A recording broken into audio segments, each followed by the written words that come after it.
L'élection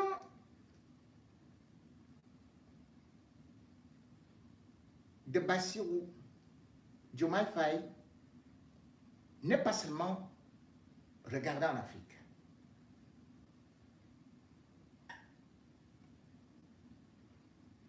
Ça inquiète, et ça a beaucoup inquiété, et ça continuera à inquiéter les pays occidentaux, et dont en tête la France. Le Sénégal a toujours été considéré comme une base arrière du système de la France-Afrique en Afrique de l'Ouest. Macky Sall était une cheville ouvrière. La preuve, c'est que sa chute, c'est désormais à Paris.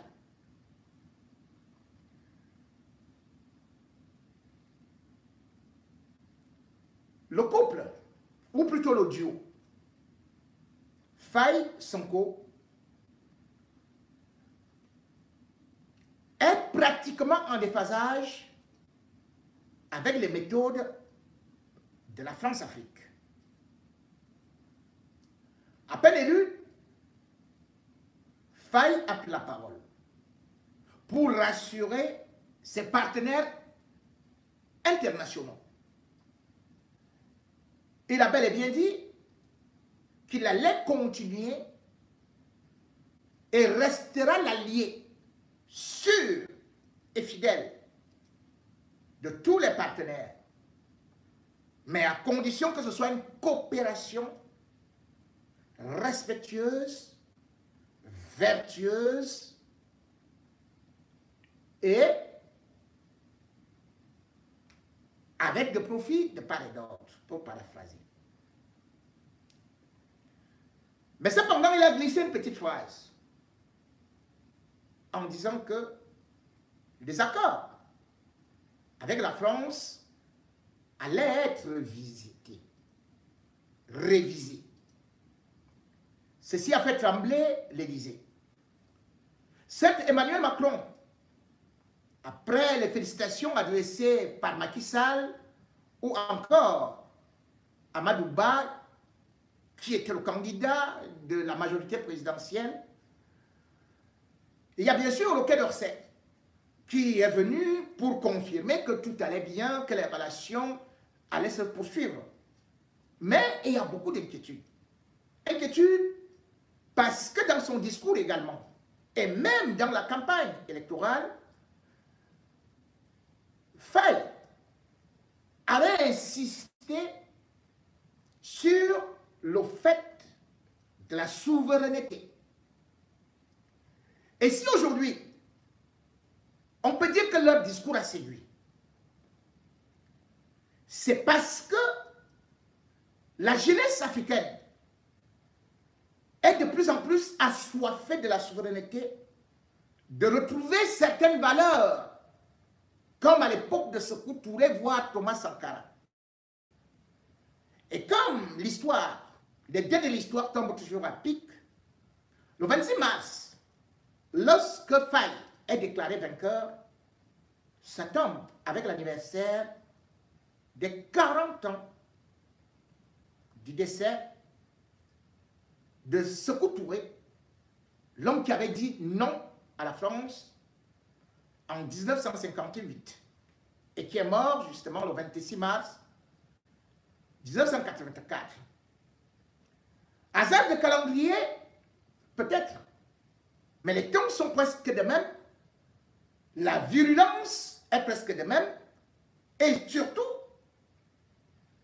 on revient sur le même dénominateur commun des revendications des peuples africains, à savoir la souveraineté et aussi une monnaie, le franc CFA.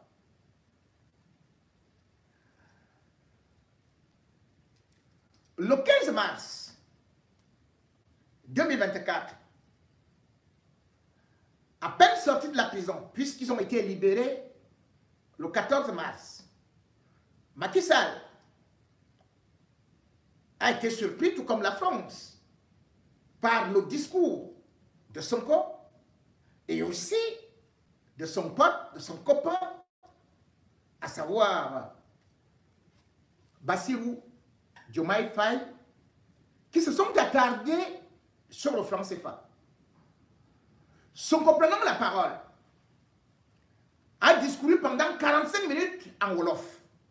Et puis, bam, il a tourné en français. Quand il tourne en français, il rappelle que dans leur programme politique, il est écrit et ils doivent respecter cela, que le Sénégal doit avoir sa souveraineté monétaire. La fin du franc CFA. Il a essayé de mettre un peu de l'eau dans son moulin en disant que cela va se faire avec des partenaires de la CEDEAO et de lui et moi. Et si cela ne se fait pas, d'ailleurs, son compère a bel et bien ajouté et continue à le marteler, c'est-à-dire Faye, que si la CEDEAO ne parvient pas à trouver rapidement une monnaie pour qu'on se débarrasse du franc CFA, si lui et moi tardent par rapport à ce qui avait été conclu pour l'ECO, eh bien, le Sénégal va s'engager sur sa propre voie pour trouver sa propre monnaie pour sortir du franc CFA. C'est une annonce qui est révolutionnaire, puisqu'on sait d'ailleurs que même si le Mali, le Niger, le Burkina Faso sont sortis de la CEDEAO, ces trois pays qui forment l'AES n'ont pas encore annoncé, n'ont pas encore créé leur propre monnaie. Certes, ils sont en train d'y réfléchir. Mais le Sénégal devient vite ce qu'on peut dire le leader avec la nouvelle génération, avec les nouveaux dirigeants, à vouloir véritablement dire non au franc CFA, se basant sur l'exemple de la Mauritanie. Et d'ailleurs, Sonko agrémente en disant 80% des pays dans le monde ont leur propre monnaie. Comment se peut-il que nous, en Afrique, ou bien 14-15 pays soient liés au franc CFA? Lui ne veut plus la parité avec l'euro. Parce qu'il dit que cela, le Sénégal, se doit de reprendre intégralement sa souveraineté. Comment regarder ce discours? Ce discours, bien évidemment, non seulement séduit les masses populaires en Afrique, mais aussi une jeunesse qui revendiquait et qui a eu à partager le programme de rupture. Rupture, et même, il faut se dire que cela n'est pas arrivé subitement. En 2018, donc avant l'élection présidentielle, et plus précisément en septembre, Sonko avait commis un livre intitulé « Solution ». Là-bas, il avait réservé plusieurs pages sur le franc CFA. Et on disait cela que c'est un rêve illusoire, qu'il ne pourra donc jamais être élu président de la République parce qu'il se met la France à dos. L'élection, justement, de ces gens qui étaient contre le franc CFA montre que les Africains ne sont plus parrainés. À l'époque, pour être élu président de la République, il fallait que ce soit une grande puissance étrangère qui te parraine. Il fallait être dans une organisation, soit de la franc-maçonnerie, soit rosicrucienne, soit dans quelque chose là-bas, ou encore adhérer à un parti socialiste de la France, de ceci et cela. Mais là, l'élection du duo, parce qu'on peut parler de duo, même si On sait que sur un fauteuil, il n'y a pas deux rois, il n'y a pas deux présidents, il n'y a pas deux chefs d'État. On parle maintenant de Faye. L'élection de Faye est une véritable rupture. Parce qu'il n'a pas eu besoin du soutien de la France. Il n'a pas eu besoin du soutien des grandes puissances qui d'ailleurs étaient très inquiètes par rapport à son élection. Bien au contraire, il a eu une adhésion populaire, des masses populaires et surtout d'une jeunesse qui voulait un changement. Parler franc au peuple et surtout prendre des risques, c'est aussi ça qui fait aujourd'hui le succès des nouveaux hommes politiques. La rupture devrait donc aussi non seulement intervenir dans les esprits, mais aussi ne plus nous avenir. Pour qu'on puisse dire que, pour qu'on puisse réussir dans la vie, il faut seulement être quelqu'un derrière quelqu'un. Et il faut donner son derrière à quelqu'un. Non. Sonko a posé des bases. Même si on trouvait son discours violent, mais en fait, il était franc.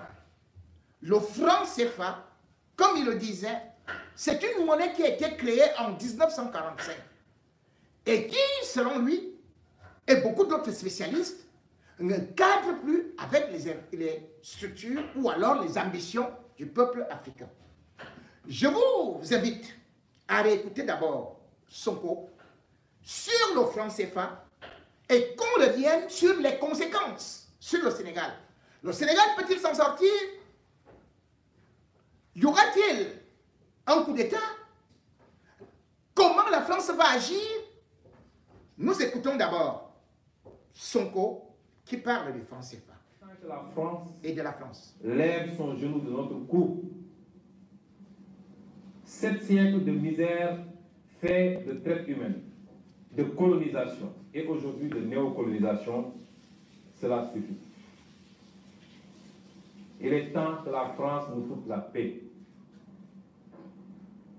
Il est temps que la France prenne exemple sur ses voisins européens. L'Allemagne est la première puissance économique d'Europe, loin devant la France. La 3e ou 4e puissance économique du monde. L'Allemagne n'exploite aucun pays, aucune colonie. Je peux citer l'Italie, je peux citer l'Espagne, qui avait des colonies avant, mais qui n'exploitent personne, qui ne font pas ingérence, qui n'imposent pas des dirigeants dans leur ancienne colonie. Au nom de quoi la France croit pouvoir continuer à nous imposer des dirigeants, à faire des choix à notre place. Cela doit cesser et l'Afrique nouvelle, la jeunesse africaine, les élites africaines, la diaspora africaine dit non, ça ne peut pas continuer. L'hypocrisie de cette France se vit et s'exprime tous les jours. Prenons l'exemple du cas du Mali et du Tchad. Au Tchad, où le processus constitutionnel a été interrompu, la France a applaudi et son président est allé consacrer le nouveau roi. Au Mali, où ce n'est pas le processus constitutionnel qui a été interrompu, mais le processus de transition, la France a condamné et même a pris ses clics et ses claques pour dire qu'elle quitte le Mali. Ça, c'est de l'hypocrisie. C'est le 2 poids, 2 mesures. C'est le double langage que la France tient en Afrique. Quand on a interrogé M. Jean-Yves Le Drian sur la situation en Côte d'Ivoire, pourquoi la France a laissé faire un 3e mandat, il a dit simplement pourquoi il l'a accepté pour Ouattara et pourquoi elle le refuse pour la Biélorussie. Puisque la France a condamné en Biélorussie, a même poussé l'Union européenne à condamner. M. Le Drian répond en disant que c'est parce qu'en Biélorussie, il y a eu des millions de personnes qui sont sorties dans les rues et que ce n'était pas le cas en Côte d'Ivoire. Voilà comment la France traite les questions africaines. Personnellement, nous n'attendons absolument rien de la France. Nous voulons qu'elle cesse de s'ingérer dans nos affaires. Que le peuple sénégalais puisse avoir le droit de choisir librement. Et non pas parce que la France a choisi un candidat, avec les méthodes qu'on connaît. On commence par cibler les gens, on les décore dans les légions d'honneur ou dans je ne sais quel autre grade chevalier de je ne sais quoi. On les inscrit dans des loges maçonniques On leur dit préparez-vous, ce sera vous après. Même l'hypothèse où Macky Sall ne pourrait pas passer, nous savons qui est en train d'être préparé par la France. Cela doit cesser, ça ne se passera plus comme ça. Que l'on soit bien clair, nous n'avons rien contre le peuple français. Et en France même, des voix politiques et citoyennes se lèvent pour tenir le même discours que celui que je suis en train de vous tenir. Nous sommes ouverts à travailler avec tout le monde, dans le sens d'une collaboration gagnant-gagnant. Nous avons besoin de gens qui investissent en respectant les lois de ce pays, réaménagées d'ailleurs. Nous avons besoin des gens qui transfèrent de la technologie. Nous avons besoin de gens pour que ça cesse. Il faut que ça cesse. Je ne suis pas en train de dire que la France est à l'origine de tous nos maux. Elle n'est pas responsable de la corruption de nos élites. L'argent du peuple qui est volé tous les jours, détourné dans des comptes offshore, détourné pour construire des immeubles à gauche, à droite, détourné pour corrompre de l'électorat. C'est ça, la France n'en est pas responsable. Même si son attitude complaisante peut y jouer pour quelque chose. La France n'est pas responsable du clientélisme, des détournements de deniers publics, de l'incompétence de nos leaders, incapables d'identifier les priorités. Elle n'est pas responsable forcément du bradage de nos ressources, même si elle en bénéficie très largement. Tout ça est de la responsabilité de nos dirigeants incompétents, incapables et qui ne sont pas des patriotes du tout. Nous disons à la France d'écouter ces voix qui lui parlent de notre schéma, d'une autre collaboration entre l'Afrique et la France. Beaucoup plus juste, beaucoup plus équitable, mais beaucoup plus durable. Si elle sait l'écouter, je crois que nous aurons de beaux jours devant nous dans le cadre de la collaboration. S'il ne sait pas l'écouter, pensant pouvoir continuer à fonctionner comme du temps de nos grands-papas, cette jeunesse africaine ne l'accepte plus. Il faut que la France se prépare à une rupture définitive et à quitter l'Afrique. Parce que l'Afrique appartient aux Africains, elle n'appartient pas à la France. Elle n'appartient à personne d'autre, ni la Chine, ni les États-Unis, ni personne. Et les Africains veulent prendre le destin en main enfin.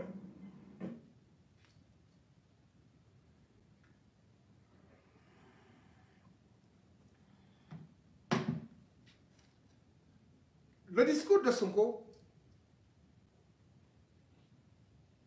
qui est exactement le même que celui de Faye, montre donc la souveraineté.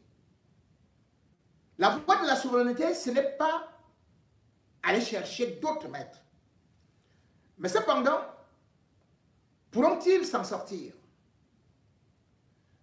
Beaucoup, avant l'élection même de Faye, ils disaient, eh bien, les obligations du Sénégal, côté, avaient baissé. Mais, malgré ce discours qui est franc, parce qu'on disait que si on a effrayé les Sénégalais, que si vous choisissez Faye, les investisseurs partiront, vous allez rester dans la pauvreté, et ce sera très très grave, parce que, mais dès l'annonce, j'ai dit bien, des résultats, de façon même pas encore officielle, mais officieuse, selon Blouméran, les actions, enfin, les obligations côté la France ont connu une augmentation incroyable, jamais vue. Alors qu'avec Macky Sall, c'était en chute libre. Mais c'est allé de 1,400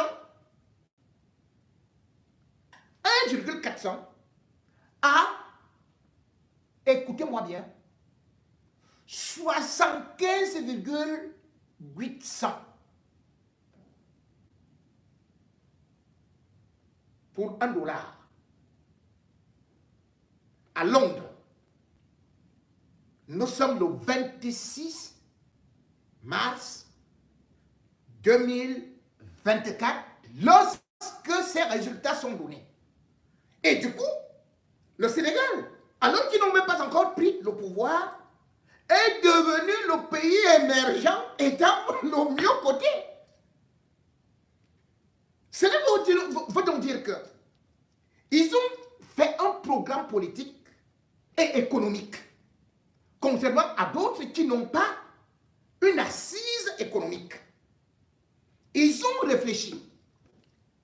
Contrairement à d'autres qui arrivent comme ça, qui vous disent que non, les pays africains ne peuvent jamais avoir la monnaie, oh non, ils vont tomber, ils vont faire ceci. C'est vrai que le cas de la Guinée peut faire école. Peut faire école, ce n'est pas parce que la Guinée avait eu sa monnaie, c'est pour ça qu'elle a échoué, mais parce que la France à l'époque n'avait pas accepté l'humiliation. Parce que vous vous souvenez que Sékou Touré est le premier à dire à De Gaulle en 1958, nous on veut notre indépendance. Nous voulons notre indépendance. Et effectivement, la France s'en va. La Guinée obtient son indépendance. Mais la Guinée n'avait pas d'ailleurs l'intention de quitter immédiatement le franc CFA. Puisque d'ailleurs, le 15 octobre, Sékou Touré va écrire à la France en disant « Nous, on reste, même si on a obtenu l'indépendance, pour l'instant là, on n'a pas encore de possibilités, mais on reste d'abord dans le franc CFA. » C'est la France qui a refusé à ce que la Guinée soit dans le franc CFA. Et Sékou Touré se retrouve donc un peu en difficulté. Mais par la suite, il va créer sa monnaie, le franc guinéen. Le franc guinéen pouvait d'ailleurs permettre aux Guinéens de vivre. Mais sauf que De Gaulle avait créé autre chose à Dakar, au Sénégal. Ce qu'on appelait Opération Persil. Et d'ailleurs, je vous invite à lire le livre d'un chef du SDCE, c'est-à-dire que des services secrets français de l'époque. On l'appelle Maurice Robert. Il a commis un livre en 2004 où il explique clairement que le but de cette cellule installée à Dakar, au Sénégal, était de déstabiliser Sékou Touré. En faisant comment? C'est-à-dire que puisque Sékou Touré avait créé une banque de Guinée, une banque pour la République de Guinée, la BRG. Alors, la France, elle fabriquait des faux billets qu'elle injectait dans le marché guinéen à partir de Dakar, à partir du Sénégal. Et à partir de là, eh bien, il y avait déjà l'inflation et tout ça. En 1972 d'ailleurs, quand Sékou Touré s'était rendu compte que le marché ou alors le pays était asphyxié, était pollué par les faux billets, il va changer. C'est-à-dire qu'il sort du franc guinéen et on va créer le CILI. Le CILI, lui également, n'a pas connu parce qu'ils appelaient cette opération-là opération Persil. L'opération Persil, c'était de déstabiliser Sékou Touré pour trouver un valet qui pouvait défendre les intérêts de la France. Voilà comment est-ce que la Guinée était tombée. Ce n'est pas parce que Sékou Touré, certes, il était dictateur, mais ce n'est pas parce que son programme économique était complètement faux. On a vu pendant une longue période, c'est-à-dire que les devises des États africains, c'est-à-dire que quand vous vendez les matières premières, on vous dit que c'est plutôt la moitié repose. D'ailleurs, c'était d'abord à l'époque, quand le franc CFA est créé en 1945, et pendant longtemps, c'est-à-dire que on se retrouvait avec l'argent des Africains à 100% dans le trésor français. Comment est-ce qu'on pouvait se développer dans de telles conditions? Et par la suite, c'est devenu 50%. Cette fois-ci, les pays de l'Afrique de l'Ouest, bon, ce n'est plus exactement ça, mais, bon, c'est une monnaie qui a été créée en 1945, donc une monnaie coloniale. Aujourd'hui, cette jeunesse a dit, on devrait sortir de là, ne serait-ce que parce que même cette appellation ne nous donne pas la liberté. Sékou Touré, peut-être n'a pas réussi, mais il a laissé d'autres gens qui ont ces idées. Et quand on regarde, par exemple, leur programme politique et économique, le programme politique économique m'a beaucoup fait réfléchir. Parce que je constate qu'il y a un gars qui s'appelle Cheikh je ne sais pas, Diop, quelque chose comme ça. C'est lui qui est le coordonnateur du plan économique. Où ils ont travaillé longtemps en groupe, même s'ils n'ont pas pu peaufiner à cause des arrestations, parce que vous savez qu'ils étaient quand même en prison, les deux leaders, ils étaient en prison, donc ils n'ont pas pu bien peaufiner cela.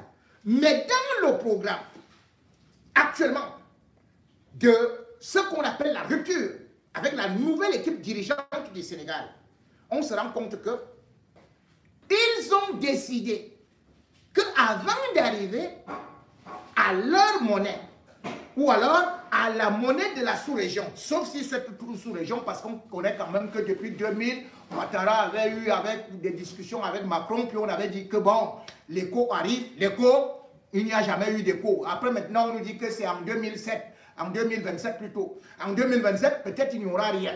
Peut-être c'est à cette période-là, comme a donc dit, comme a dit Sonko, comme a aussi affirmé Faye, que le Sénégal risque d'avoir sa propre monnaie devant les autres pays de la CEDEAO ou de l'UEMOA ou même de l'Afrique centrale, puisque nous, on attend que le Dieu Tout-Puissant vienne nous sauver, qu'il quitte de là où il est assis au trône, qu'il vienne nous libérer, qu'il nous donne notre monnaie un jour, et comme ça, bon, voilà, on ira au paradis. Mais eux, ils ont dit, ils vont agir.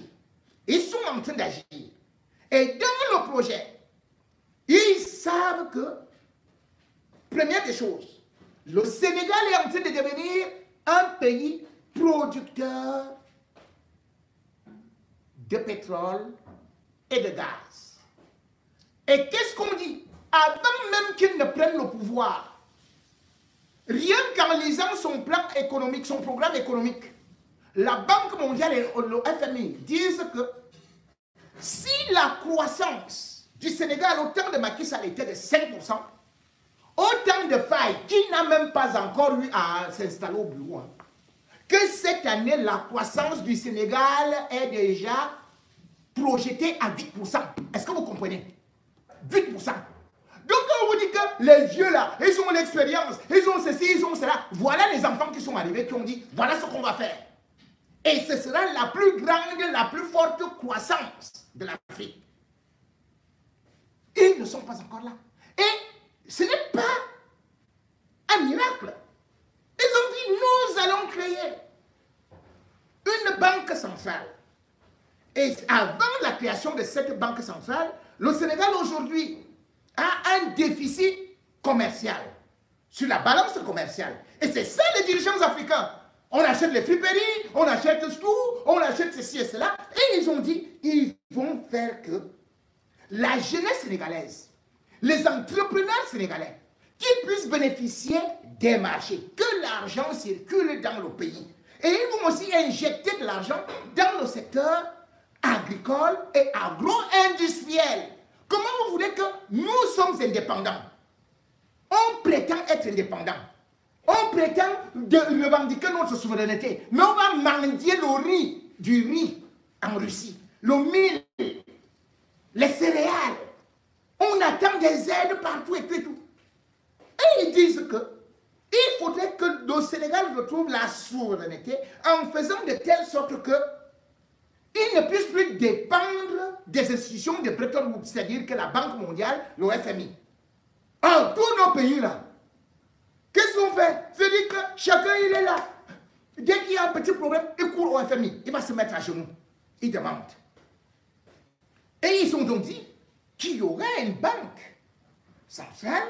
Bien évidemment aussi, ils vont créer ce qu'on appelle une banque postale. Mais ce ne sera pas à la façon de la France. Mais c'est sur un modèle allemand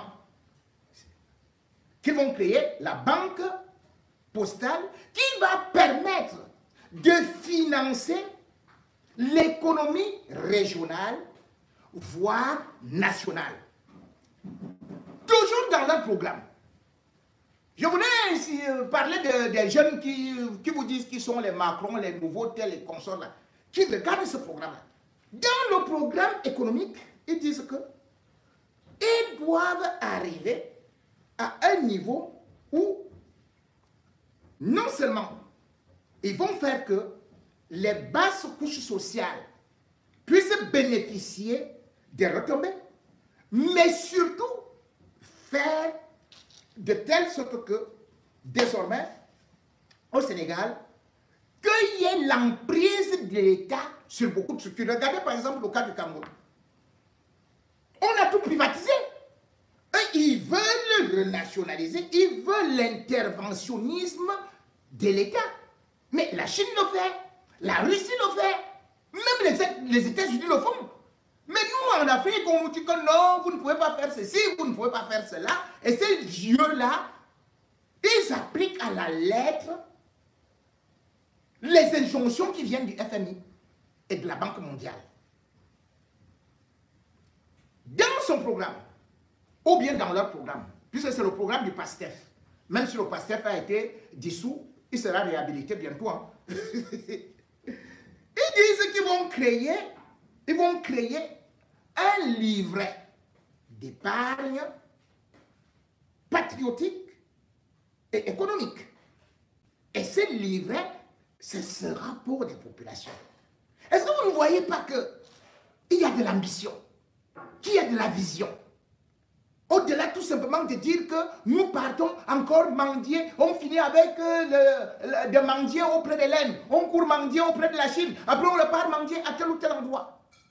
Le Sénégal est donc en train de prendre un autre angle, un autre virage, et ce virage pourrait aussi être celui du succès de la jeunesse, pourrait aussi être celui de ceux qui osent, de ceux qui doivent savoir que être indépendant, être souverain, c'est d'avoir d'abord ses propres instruments en main. C'est être capable de se nourrir. C'est être capable de faire que les richesses, les matières premières, les retombées puissent bénéficier à tout le monde et non à une petite partie de la société, à ceux qui sont élevés, comme c'était le cas du clan Macky Sall. Regardez ces gens-là. Ils ont montré leur humilité, leur intégrité, leur moralité. Ils ont été inspecteurs des impôts. Est-ce que vous avez vu qu'ils ont 1000 palais? Est-ce que vous avez vu qu'ils ont une richesse ostentatoire? Non.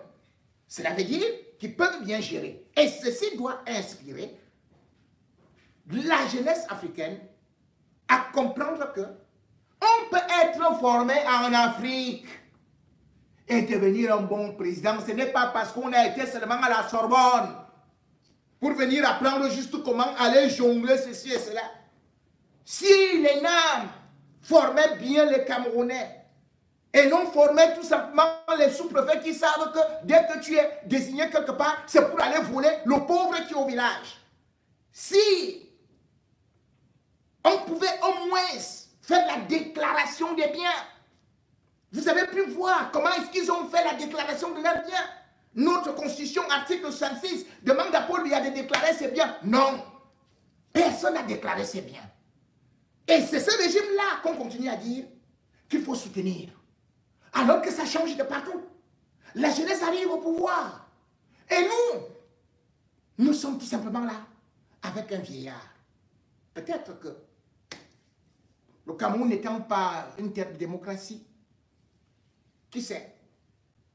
Aujourd'hui, il y a aussi plusieurs façons de quitter le pouvoir, comme on a vu Ali Bongo chassé du trône par peut-être les militaires, un jeune militaire. Cela pourrait bien arriver au Cameroun si Paul Biya refuse de passer la main par les urnes et qui continue à tricher avec une administration à sa solde corrompue qui appauvrit le pays.